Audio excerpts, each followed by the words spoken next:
Pagdating ni Rigor sa bahay, agad umalingaw-ngaw ang galit niya. Walang pasabi niyang binugbog at sinampal si Marites. Tila wala nang pakialam kung gaano ito nasasaktan. Sa sobrang pighati at galit, napahawak si Marites sa kutsilyo at tumayo ng matigas ang loob. Ngunit lalo lang siyang tinakot ni Rigor. Siniguro nitong hinding-hindi na niya muling makikita sina Tanggol, Ramon o kahit sinong bahagi ng kanyang pamilya. Doon sumabog si Marites at sinubukan siyang saksakin habang sinasabi kung gaano kasamaan ang ginagawa nito.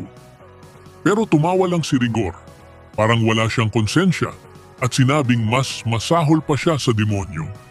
Paglabas ni Ponggay mula sa sala, bigla siyang napahinto nang makita si Tanggol nakatayo mismo sa pintuan nila. Mabilis siyang bumunot ng baril at tinutok ito kay Tanggol, puno ng tensyon at galit. Sinabi niya na malinaw ang usapan nila. Sa muli nilang pagkikita, hindi na sila kakampi. Walang atrasan namang sumagot si Tanggol. Kung kalaban ang turing sa kanya ni Ponggay, sisiguraduhin niyang ganoon din ang turing niya pabor. Sa pagitan nila, ramdam ang bigat ng dating tiwala na ngayon napalitan ng bangayan. Habang palabas si Tanggol mula sa bahay nila Ponggay, may grupo ng kalalakihan ang biglang sumulpot sa isang kanto. Sinabi nilang siya raw ang nambugbog sa kanila noon at ngayon ay oras na para gumanti. Dahil mag-isa lang si Tanggol, inakala nilang madali siyang patumbahin. Ngunit hindi nagpatinag si Tanggol. Sumugod siya at mabilis na tinapos ang bawat kalaban. Nang bumagsak sila isa-isa, tinawag pa niya kung gusto pa nilang umulit. Pinakita niya na kahit nag-iisa, hindi siya basta-basta. Samantala, sa presinto, tahimik na umiiyak si Ponggay habang iniisip ang pagkakamaling nagawa niya. Hindi niya nakayanang ipagtanggol ang sarili pagkatapos niyang mapatakas si Tanggol at masira ang tiwala nina Hector at Rigor. Ngunit sa halip na bumigay, pinilit niyang patigasin ang loob niya. Kailangan niyang bumawi.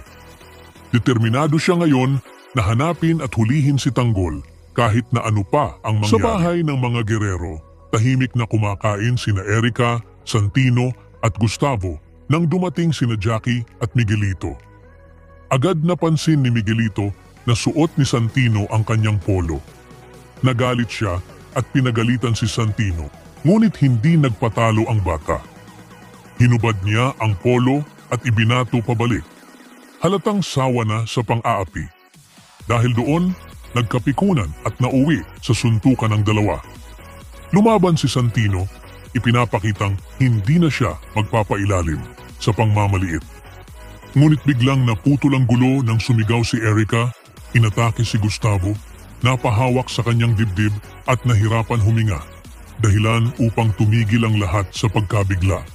Sa kabuuan ng mga pangyayaring ito, lumalalim ang tensyon at nagiging mas magulo ang sitwasyon ng bawat karakter.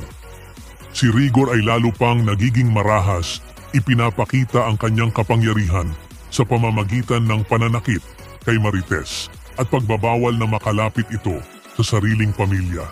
Sa kabilang banda, tumitindi ang komprontasyon ni Ponggay at Tanggol, kung saan ang dating kakampi ay opisyal nang nagiging magkaaway dahil sa maling sitwasyon at pagkadismaya. Kahit ganoon, ramdam pa rin na may halong emosyon at hindi simpleng galit ang nasa pagitan nila. Habang nagpapatuloy ang gulo, si Tanggol ay nahaharap sa panibagong banta mula sa mga taong may atraso sa kanya, ngunit muli niyang napatunayang kaya niyang ipagtanggol ang sarili. Samantala, si Ponggay ay dumaraan sa matinding pagsisisi at panggigipit matapos niyang pagkatiwalaan si Tanggol. Kaya ngayon ay mas determinado siyang ituring itong kalaban kahit unti-unti na niyang naiintindihan ang komplikasyon ng sitwasyon. Sa bahay ng mga gerero, nagiging magulo rin ang tensyon sa pagitan nina Santino at Miguelito na nauwi sa suntukan. Ngunit naputol ang gulo nang inatake si Gustavo, nagpapakita na habang abala sila sa personal na alitan, mas malubhang problema ang naghihintay. Sa kabuuan, Ipinapakita ng mga eksenang ito na lahat ng karakter ay nasa mga kritikal na punto ng kanilang buhay. Puno ng galit, takot, pagdududa at paghahanap ng hustisya. Habang lumalala ang mga hidwaan, mas lumilinaw na hindi lamang simpleng away ang nagaganap, kundi laban para sa pamilya, katotohanan at kaligtasan. Ibahagi ang inyong saloobin sa comment section. Huwag kalimutang mag-subscribe at i-click ang notification bell para hindi ninyo ma-miss ang susunod na kabanata ng Batang Quiapo. Maraming salamat.